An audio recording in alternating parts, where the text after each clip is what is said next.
Okay. Hi, everyone. Welcome to today's live. Today is Functional Friday. So on Fridays, we talk about a functional advanced lab. So we're going to talk about advanced cortisol testing. Why is it important? Why are we even talking about this today? So I'm going to bring up I do have some talking points so that I can stay on track with you guys and not waste your time. So we're going to talk about why your labs might look normal, but you still don't feel normal. This is exactly what functional medicine does and is all about. So it's going to get you through those parts where you don't feel right, but your doctor tells you everything looks fine, everything looks normal, but it's not. So when we do functional labs, we're able to see, oh, this is what's actually going on. Maybe it's called subclinical, or we just didn't even test for it to begin with because insurance doesn't typically cover it, or it's not well recognized in Western medicine as a problem. So we need to dig a little bit deeper, but we can finally get that validation that what you're feeling, you're not making it up. Okay, it's not all in your head. It's really happening to you, and we can see it in these functional labs. So today we're going to dive into cortisol, which is your main stress hormone, and how testing it the right way shows us what's really happening behind the scenes. So we talked about cortisol yesterday. So if you were here yesterday, you can go check that out. You guys on TikTok. We don't have that recording here, but you can go to YouTube if you want to see it. And that will be there at Anti-Gravity Wellness YouTube. You can go see that recording if you're interested in learning more about that. But so cortisol is basically like the daylight hormone. It's meant to rise in the morning and then gradually fall throughout the day. Is this thing working? Oh, it's not. Hold on.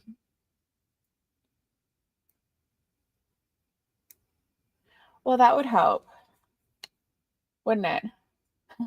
That's why TikTok doesn't think I'm talking. I am talking. Hi, TikTok. Okay. Oh, technical difficulties. All right. We'll see what works over there. Okay. So cortisol, the daylight hormone. So it's meant to rise in the morning and then fall gradually throughout the day.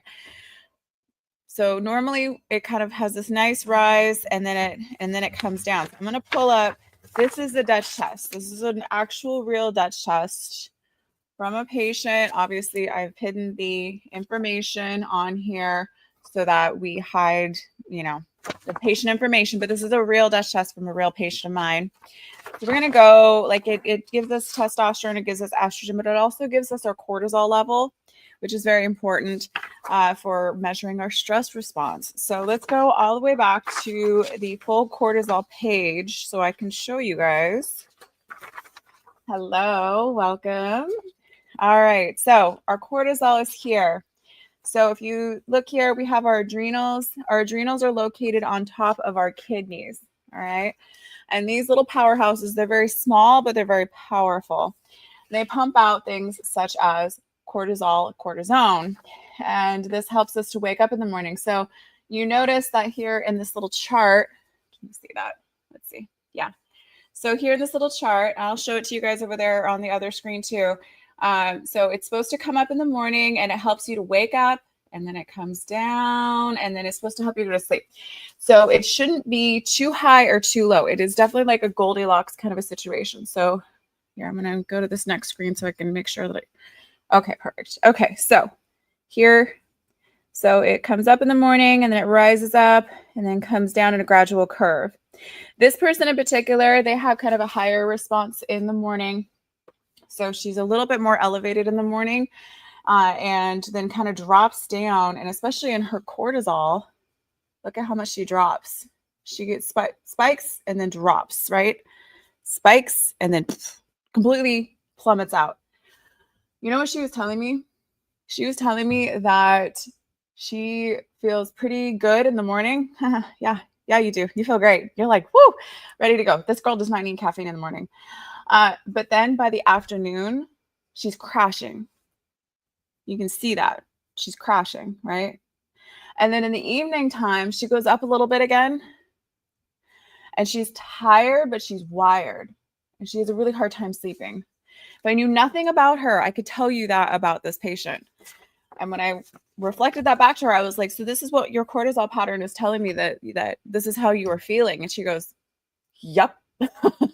So it matches so well. And the great thing about this test is that then we can tell what's going on and help them through this. So she is in stage 1 fatigue. What does that mean? It means that her stress response has been high, too high, and she hasn't had time to calm things down and recover, whether from life stressor, whether from not enough sleep, not enough exercise, too much exercise, too many calorie restriction, overeating, insulin resistance, things like that. All of these things, anything that's a stressor on the body, it's not just always mental stress, though that definitely plays a huge role. And that will contribute to that chronic fatigue type of syndrome. So if you out there suffer from fatigue at any time during the day, let's say you feel tired in the morning, no matter how much sleep you get. If that is you, put a 1 in the chat. If you feel really tired in the afternoon, like you just tank, you need a nap, put a 2 in the chat. Put a 2. Okay. Yes. So that is some symptoms that you can have, and that tired but wired type feeling as well is something that you can have. Okay. So being able to look at that is going to help us to see what's going on. All right. So what we can do about this. So we want to think of cortisol as like your gas pedal, right? You want it to get you going in the morning, but then you want to like slow it down. You want to come like gliding into bed at night, right? So if it's running on E for too long, and you're just redlining that thing for too long, you're going to get what's called burned out, right? You feel that burnout, and it's not actually adrenal burnout. It's not like actually your adrenals get burned out. It's actually your brain, because you can see here the pituitary and the hypothalamus talk to the adrenals, right? They're talking to the adrenals. And when stress is chronic, lasts too long, the brain starts going, you know what? This is not changing. This is not going to go anywhere. So we need to actually downregulate the system so that we can survive. And it's going to make you tired on purpose because you haven't been listening to your body. You haven't been calming down. And it's going to make you tired on purpose, and you're not going to be able to fight it anymore. So it puts you in the cave where you can recover, right? So conventional blood draws are not going to show us this. Okay. We don't get this pattern, this diurnal pattern here, like we do with the Dutch Complete. So that's one of the reasons why I really love using the Dutch Complete. Cortisol spit test is another good one to use because it's very easy. You could do it at home. The only other way to do this, we used to do it in the hospital. They still do it in the hospital. I used to do it when I was working in the hospital as a hospitalist. We would do actual blood draws like several times during the day, which is the gold standard. Okay. So, but this is very accurate. They have been working on this iteration of dried urine testing and even the spit test for cortisol. It's very accurate. So we can definitely use those, especially in this context. We're in the hospital setting. You're a captive audience, shall we say. And so we can draw your blood all day and it's fine. We can also do a 24-hour urine collection, but that is also very time consuming. There's a lot of errors with that. And even in the hospital setting, that can be quite the ordeal. And any nurses out there, if you're a nurse, raise your hand in the chat. You know what that's like, trying to do a 24-hour urine collection. It's a pain. So could you imagine trying to have somebody do that at home? No. So what we do with blood work, typically in outpatient setting, is we'll take one weird little thing. We can take one blood draw in the morning, and really what we're doing there is we're trying to rule out Addison's or Cushing's. We're not really looking for are they optimized. We're just making sure that you're not diagnosably sick at that point. So we do need to rule that out, but then there's so much in between that range, right? So an endocrinologist doesn't care if you're not actually diagnosable Addison's or Cushing's, even if you do have adrenal adaptation and you are symptomatic. That's not their purview. You have to go see a functional provider such as myself to evaluate that. And women in perimenopause absolutely have a harder time with this because our hormones are changing And our cortisol tends to be running a little bit higher anyhow, because that transition, it's the second puberty, is a stressor on the body. So you're going to notice that you just can't deal with stress like you used to. And you're like, what's wrong with me? Why can't I handle this anymore? That's what's going on, is you're going through your second puberty, your hormones are changing, it affects every system in the body, and that includes your adrenals and your cortisol response and your stress response. So we need to be more conscious about that. So what I do with this test is I take a look at it, and I also have a questionnaire that goes along with this test, because I want to know how they're feeling, not just what their numbers are, because numbers on a piece of paper is not the person, right? We want to treat both the person in front of me and what's going on under the hood. This is like your diagnostics under the hood, right? So we can see what's happening. So what I do with this is I take this and I take the questionnaire and I put those pieces together in addition to all of the other things that are going on. Are they anemic? What's their testosterone and progesterone and estrogen doing?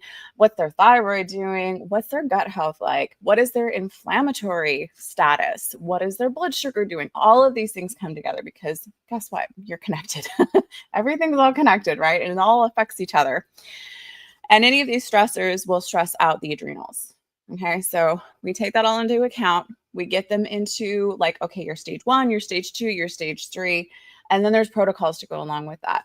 These include things like adaptogens, like ashwagandha, rhodiola, holy basil, things like that. Then we also look at adding usually a precursor hormone.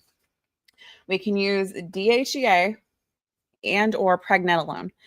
These two are hormones that come from the adrenals, and they're what's called precursor hormones. So when you're really stressed out, you've got like these building blocks, right? But you only have so much supply of those, and you have to make other things from those. Okay. So you have these blocks, you got to make more things from those blocks, but the demand is on the stress hormones. So you got to make a lot more cortisol and cortisone than normal. And that continues on and continues on. So then you start depleting that store of these primary blocks, the DHEA and the pregnenolone, and then you can't make the testosterone and the estrogen like you normally would. And especially for women going through that perimenopause transition and into menopause, that really takes a toll, because we start to get more of our sex hormones, not from our ovaries, but from our adrenal glands. They become our primary source of those things. So we can add DHEA, we can add pregnenolone to help support the adrenals while we're doing that recovery protocol. And for some people, we might need to say, okay, we need to do an elimination diet. We need to modify the exercise. People who are in stage 3 really downgrade things. Like we're talking like you are not strength training, you're not running, you're not doing Orange Theory, you're not doing CrossFit, like you are not doing any of that stuff because it is too much of a strain on your body. You're not even doing intense yoga. Like you are really, really focused on recovery. And it can take 3, 6, 12 months. It depends on what stage you're in and what your current status is health-wise. If your health is poor, if your diet is poor, if you have a lot of inflammation, if you have insulin resistance, all of these, and if you're still working full time and you're stressed out, and let's say your parents are sick, or your kids are sick, you're like, you have stuff going on in your life, right? Because things don't necessarily just stop. Of course, wouldn't it be nice? Then it's going to take a little bit longer. And of course, too, if you're not adhering to the protocol, then it's going to take a little bit longer. Okay. So the sooner we can get ahead of this, the better the outcomes will be. And I still use, so my little backstory, guys, I am a perimenopausal woman myself. So that also, not only because I have a doctorate of nursing practice and I specialize in this type of care, and I've done a lot of extensive extra training, and I'm going to be sitting for the board exam for Menopause Society this October. But I'm also a woman going through perimenopause, and I understand. I have had some symptoms, and I also suffered from stage 3 chronic fatigue my last year of the doctorate program, and I had a lot going on. There was reasons, of course. There was still working and full-time school and a relationship that was falling apart. It was bad. And there was a reason why I was so tired in the afternoon that it was dangerous for me to drive. It was a bad idea. And unfortunately, primary care did nothing. They don't check cortisol. They don't check that. So I had to go through a functional provider, and then I even had to do my own testing to finally figure out what was going on with me and then get on the right protocol. And it was to the point where she was like, if this doesn't work in like 3 months to 6 months, maybe we might have to actually put you on cortisol shots. And I was like, are you serious? Like, that's not good. You don't want to have to do that. Like, even temporarily, being on steroid shots is not a good idea. It's not a good idea. So I thankfully was able to avoid that, but I definitely had to do a lot of work.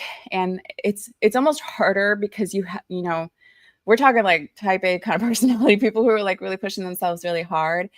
And to have to pull back like that is it's harder than continuing to push, right? Because you got that voice in your head that's like, if we stop, we die. Like, it really gets that crazy to where you think that you really just have to push yourself like that in order to survive. So if anyone relates to that and has had that experience, right?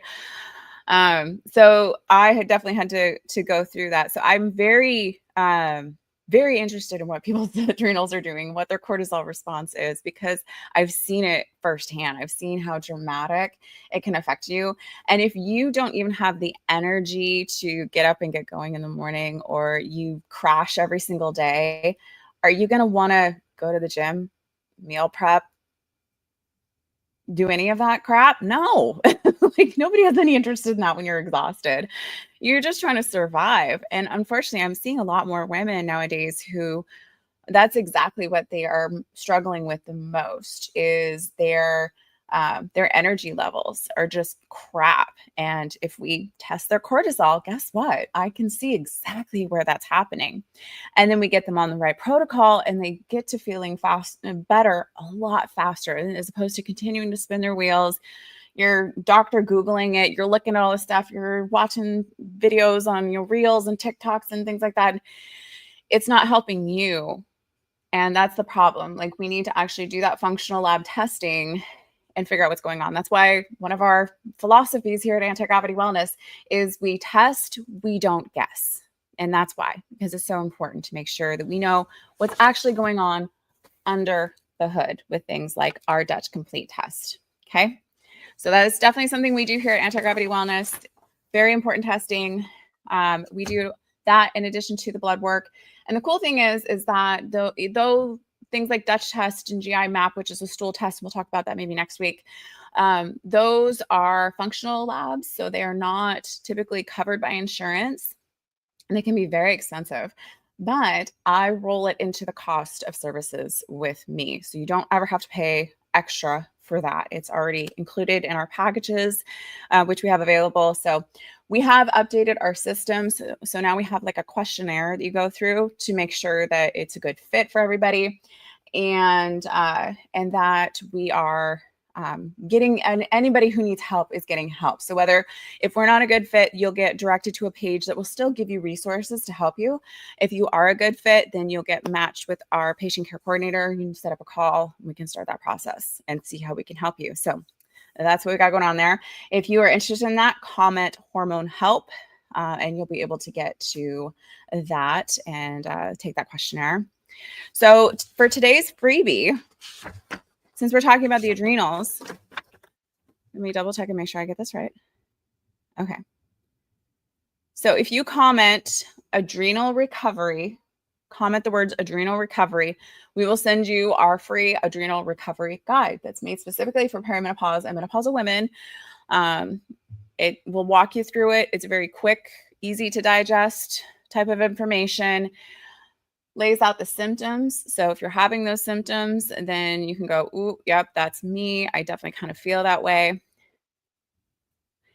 So, tired but wired at night, midday crashes, you feeling like just burned out, just completely burned out. And you're like, I can't even function anymore. And you should care, but you don't care.